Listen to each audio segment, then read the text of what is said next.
Təbii ki, əsl məharət uca bir yerə qalxmaq deyil, fəth etdiyin zirvədə qalmağı bacarmaqdır. Ona görə də nemətləri insan dəyərləndirərkən onların qədrini bilir və qorumağa çalışır. İnsan nemətə yiyələndikdən sonra onu itirməmək üçün çalışmalıdır. Şükür xüsusiyyəti nemətlərin qorunmasına səbəb olur. Günah və xətalar şükür xüsusiyyətinin zəifliyindən yaranır. İnsan şükür halında olarsa, etdiyi xətaları da görür və bağışlanmaq diləyir. Əslində Allahın bizə ən böyük nemətlərindən biri də onun bizi bağışlamasıdır. Biz elə zənn edirik ki, etdiyimiz əməllər təsirsiz ötüşmür. Amma belə deyil, biz səbəb-nəticə qanununun hakim olduğu bir dünyada yaşayırıq.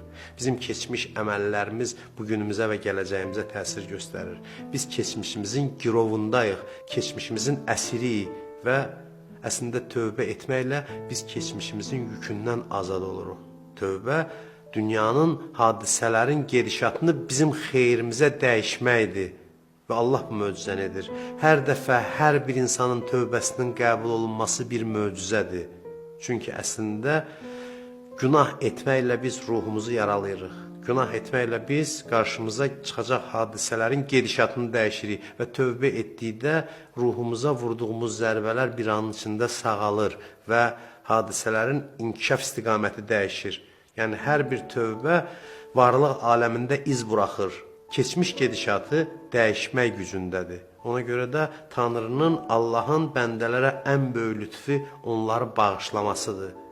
Tanrının insanı bağışlaması, onun günah yükündən azad olunması bütün insanların müqəddəratına təsir göstərir.